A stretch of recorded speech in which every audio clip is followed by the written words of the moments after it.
Welcome all for the next lecture of corporate law.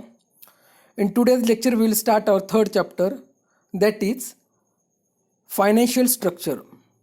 So basically in financial structure, we have given two types of instruments, that is equity and debt. Okay, so equity and debenture, these are two instruments which we have to discuss under this chapter. So firstly we will go with the equity. Okay, so equity shares. So what is equity share means? Look, equity means ownership.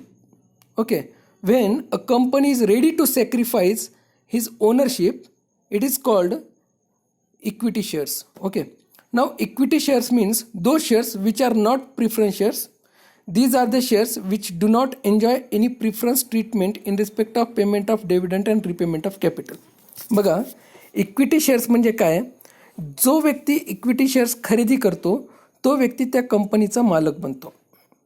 आता होतं काय, कंपनीला capital गोळा करायचं आहे.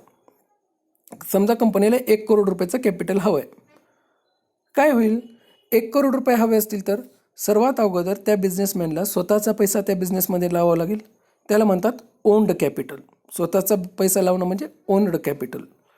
आणि जो पैसा उधारीवर घेतलेला आहे, मग रिलेटिव्ह असतील, फ्रेंड सर्कल असतील किंवा मार्केटमधून जो उधारीवरून घेतलेला, बँक लोन वगैरे काही असतील तर त्याला म्हणतात बॉरोड कॅपिटल. ठीक आहे, ओन्ड कॅपिटल म्हणजे स्वतःचा पैसा, बॉरोड कॅपिटल म्हणजे मार्केटमधून उधारीवर घेतलेला पैसा. आता ओन्ड कॅपिटल तर झाला, मार्केटमधूनही पैसा घ्यायचा आहे. पण आता मार्केटमधून तुम्हाला दोन प्रकारे पैसा घेता येतो. एक तर तुम्ही उधार पैसे घेऊ शकतात किंवा इक्विटी शेअर्सच्या मदतीने घेऊ शकतात. आता इक्विटी शेअर्सच्या मदतीने कसं? बघा, जेव्हा तुम्ही इक्विटी शेअर्सच्या मदतीने पैसे घेताय, म्हणजे कंपनी इक्विटी शेअर्सच्या मदतीने पैसे घेते, ती लोकांना काय आवाहन करते की तुम्ही एक काम करा, आमच्याकडे पैसा गुंतवा, आम्ही तुम्हाला आमच्या कंपनीचा मालकी हक्क देऊ. तुम्ही 500 रुपये दिलात तर आमच्या कंपनीमध्ये 500 रुपयाचा मालकी हक्क तुमचा असेल. 1000 रुपये दिला तर 1000 रुपयाचा, 2000 रुपये दिला तर 2000 रुपयाचा. मग शेअर्सची एक किंमत ठरवली जाते. एका शेअर्सची एक किंमत ठरवून त्या हिशोबानं त्या शेअर्सला मार्केटमध्ये विकलं जातं आणि लोक खरेदी करतात. आता लोकांना ह्याचा फायदा काय होतो? जसा आता ह्याच्या जेवढा पैसा असेल त्या हिशोबाची त्यांची ओनरशिप असेल. आणि इक्विटी शेअर्सवाल्यांना, जे इक्विटी शेअर होल्डर्स आहेत, त्यांना कंपनीमध्ये वोटिंग करण्याचा अधिकार आहे. ठीक आहे, 1 मॅन 1 वोट. आता तुमच्याकडे 1000 शेअर्स आहेत, ह्याचा अर्थ तुम्ही 1000दा वोटिंग करू शकत नाहीत. तुम्ही एकदाच वोटिंग करू शकतात. ठीक आहे, एका व्यक्तीकडे किती शेअर्स आहेत ह्याच्या दृष्टिकोनातून वोटिंग केली जात नाही. एका व्यक्तीला एकदाच वोट करण्याचा अधिकार आहे. आता वोट म्हणजे कुठं वोट करणार त्यांनी? समजा कंपनीचं मॅनेजिंग डायरेक्टर ठरवायचेत, कंपनीचे बोर्ड ऑफ डायरेक्टर्स ठरवायचेत. मग कंपनीमध्ये ज्या काही ॲन्युअल जनरल मीटिंग होतात, ज्या वर्षातून एकदा जनरल मीटिंग होतात, त्या मीटिंगमध्ये सहभाग त्यांना घेता येतो. हा फायदा इक्विटी शेअर होल्डर्सला होतो. म्हणजे इक्विटी शेअर होल्डर्स हे एका प्रकारचे कंपनीचे ओनरच आहेत. फक्त कंपनीच्या डिसिजनमध्ये त्यांचा तेवढा इंटरफेरन्स होत नाही, कारण की त्यांच्याकडे जेवढ्या रुपयाची मेंबरशिप आहे तेवढाच त्यांना फक्त इंटरफेअर करता येईल. मग कंपनीने नफा जास्त कमवला तर इक्विटी शेअर होल्डर्सला जास्त पैसा भेटेल. कंपनीचं नुकसान झालं तर इक्विटी शेअर होल्डर्सला नुकसानसुद्धा होईल, कारण की ते ओनर आहेत. मग ओनरचं काम काय? कंपनीचा जसा जसा नफा वाढत राहणार, इक्विटी शेअर होल्डरवाल्यांना तेवढा पैसा भेटत राहणार. कंपनीचा नफा कमी तर इक्विटी शेअर होल्डरला नफा कमी भेटणार. ठीक आहे, इक्विटी शेअर होल्डर्सला जो काही मोबदला भेटतो कंपनीकडून त्याला म्हणतात डिव्हिडंड. ठीक आहे, पैसाच आहे, फक्त पैशाला आपण डिव्हिडंडचं नाव दिलेलं आहे. ठीक आहे, ओके, तर डिव्हिडंड भेटणार. आता डिव्हिडंड भेटला आहे इक्विटी शेअर होल्डरला, ह्याचा फायदा काय होणार की कंपनी जसा जसा प्रॉफिट कमवत जाईल ह्यांचा डिव्हिडंड वाढत जाईल. कंपनीचं नुकसान म्हणजे शेअर होल्डरचं नुकसान, इक्विटी शेअर होल्डरचं नुकसान. So equity share holders are the real owner of company. मग इक्विटी शेअर होल्डर्स हे काय आहेत? रिस्क टेकर्स आहेत. त्यांनी रिस्क घेतलेली आहे, कंपनीमध्ये त्यांचा पैसा लावलेला आहे म्हणजे त्यांनी रिस्क घेतलेली आहे. तर हे इक्विटी शेअर होल्डर्सच्या बाबतीची माहिती आहे. आता इक्विटी शेअर म्हणजे काय तुम्हाला कळालं, पण इक्विटी शेअर होल्डर्सचे आपण टाईप्स बघूयात. ठीक आहे, टाईप्स ऑफ इक्विटी शेअर्स. तर मुळात दोन प्रकारचे इक्विटी शेअर्स आहेत. एक आहेत equity shares with voting rights and equity shares with differential voting rights. ठीक आहे. मग equity shares with voting rights आणि equity share with differential voting राईटमध्ये काय फरक आहे? आता equity shares with voting right ह्याचा अर्थ काय? जेव्हा जनरल मीटिंग होईल त्यावेळेस equity share with voting right वाले जे शेअर होल्डर्स आहेत त्यांना वोटिंग करण्याचा अधिकार आहे. सिम्पली त्यांना वोटिंग करण्याचा अधिकार आहे. जे काही रिझोल्युशन वगैरे मीटिंगमध्ये पास करून घेतले जातील ते इक्विटी शेअर होल्डर्सला विचारूनच केले जातील. म्हणून equity shares with voting rights म्हणजे त्यांना वोटिंग करण्याचा अधिकार आहे. आता डिफरन्शियल म्हणजे अनेक धोरणामध्ये अनेक कामामध्ये वोटिंग करण्याचा अधिकार, डिफरन्शियल वोटिंग राईट. ह्याच्यात काय होतं आहे, सेंट्रल गव्हर्नमेंटनी काही कंडिशन्स सांगितल्यात.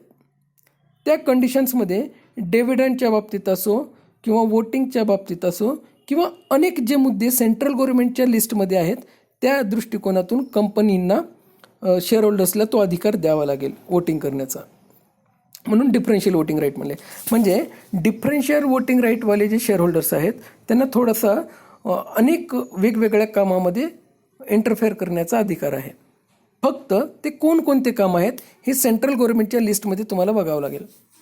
मग जे कंपनी सेक्रेटरी आहेत, कंपनीचे जे कायद्याचे एक्सपर्ट्स आहेत कंपनीमधले, त्यांना ती माहिती घ्यावी लागेल की डिफरन्शियल वोटिंग राईटमधले जे शेअर होल्डर्स आहेत त्यांना कोणकोणते अधिकार आहेत, कोणकोणत्या बाबतीत ते इंटरफेअर करू शकतात आणि त्या हिशोबाने ते कंपनीला मॅनेज करतील. ठीक आहे.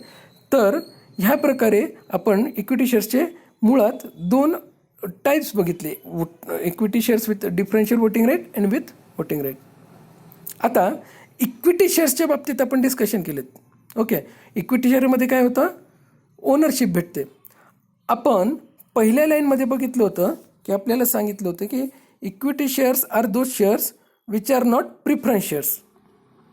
म्हणजे इक्विटी शेअर्स म्हणजे असे शेअर्स आहेत जे प्रिफरन्स शेअर्स नाही आहेत. म्हणजे प्रिफरन्स शेअर्स काय आहेत है ना. बघा, प्रिफरन्स शेअर्स म्हणजे काय,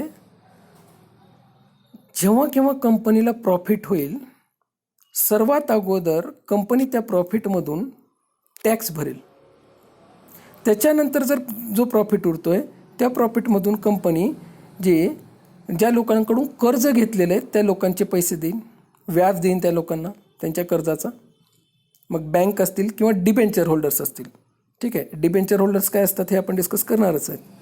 डिबेंचर होल्डर्स म्हणजे कोण, तर डिबेंचर होल्डर हे कंपनीमध्ये एका प्रकारे पैसा, जो आपण त्याला काय म्हणतो कर्जावर दिलेला पैसा देणारे लोक आहेत. आता जशी बँकेकडून कर्ज घेतो आपण 1 लाख, 2 लाख, 5 लाख, 10,000, तसंच डिबेंचर होल्डरनेही कर्ज दिलं आहे. पण कोणी 500 रुपयाचं, कोणी 1000 रुपयाचं, कोणी 2000 रुपयाचं. म्हणजे काय आहे, छोट्या छोट्या अमाऊंटमध्ये अनेक लोकांकडून कर्ज जे घेतले जातात त्याला म्हणतात डिबेंचरमधून पैसा आला आहे. मग ज्या लोकांनी कंपनीला कर्जाच्या स्वरूपात पैसे दिलेले आहेत त्यांना कंपनी डिबेंचर सर्टिफिकेट देते, डिबेंचर होल्डर होतात ते कंपनीचे. मग याच्यात काय होतं, कंपनीला फायदा हो किंवा नुकसान हो, डिबेंचर होल्डर्सला कंपनीला व्याज देत राहावं लागणार. आणि त्यामुळं सर्वात अगोदर जर कोणाचा पैसा भेटेल तर तो आहे डिबेंचर होल्डर्स आणि जे बँकेचे लोन्स वगैरे घेतलेले त्यांचा व्याज. ओके. आता नंतर जो पैसा उरतो टॅक्स भरल्यानंतर, डिबेंचर होल्डर्सला पैसे दिल्यानंतर किंवा व्याज जे काही भरलेलं आहे, म्हणून डिबेंचर होल्डर्सला जो काही मोबदला दिला जातो त्याला इंटरेस्ट म्हणतात. शेअर होल्डर्सला जो मोबदला दिला जातो त्याला डिव्हिडंड म्हणतात. आता कंपनीने टॅक्स भरला आहे, डिबेंचर होल्डर्सचा व्याज भरला आहे, बँकेकडून काही लोन घेतला असेल त्याचा व्याज भरला आहे. मग जो प्रॉफिट उरतो तो शेअर होल्डर्सला भेटतो. मग शेअर होल्डर्समध्ये दोन, इक्विटी शेअर होल्डर्स आणि प्रिफरन्स. आता नावातच आहे प्रिफरन्स शेअर होल्डर्स, म्हणून इक्विटी शेअर होल्डर्सला पैसे नंतर भेटणार, प्रिफरन्स शेअर होल्डरला इक्विटी शेअर होल्डरच्या अगोदर पैसे भेटणार नावात असल्यामुळे प्रिफरन्स. पण प्रिफरन्स शेअर होल्डर्सला पैसे तर भेटणार अगोदर, पण त्यांचा एक ड्रॉबॅक असा आहे की प्रिफरन्स शेअर होल्डर्स जे आहेत त्यांना कंपनीमध्ये कोणत्याही ह्याच्यामध्ये जनरल मीटिंगमध्ये सहभाग घेण्याचा अधिकार नाही किंवा वोटिंग करण्याचा अधिकार नाही. इक्विटी शेअर होल्डर हे ओनर आहेत कंपनीचे, रिअल ओनर आहेत कंपनीचे, त्यामुळे त्यांना कंपनीच्या डिसिजनमध्ये किंवा वर्षातून एकदा मीटिंगमध्ये बोलवलं जाईल किंवा कोणतंही रिझोल्युशन पास करायचं असेल तर त्यांचा वोटिंग घेतला जाईल. प्रिफरन्स शेअर होल्डरवाल्यांना पैसा अगोदर भेटेल इक्विटी शेअर होल्डरच्या अगोदर जर नफा झाला तर, पण वोटिंग करण्याचा अधिकार नाही. पण डिबेंचर होल्डर्स आणि शेअर होल्डर्स यामध्ये काय फरक आहे? शेअर होल्डरला नफा झाला तरच पैसा भेटेल, पण डिबेंचर होल्डर्सवाल्यांना नफा हो किंवा नुकसान हो कंपनीचं व्याज भेटत राहील. हा फरक पडतो. ठीक आहे. तर प्रिफरन्स शेअर होल्डर्सला काय भेटतं? इक्विटी शेअर होल्डर्सच्या अगोदर डिव्हिडंड भेटतं, त्यामुळे त्यांना प्रिफरन्स शेअर होल्डर म्हणतात, पण त्यांना वोटिंग करण्याचा अधिकार नाही.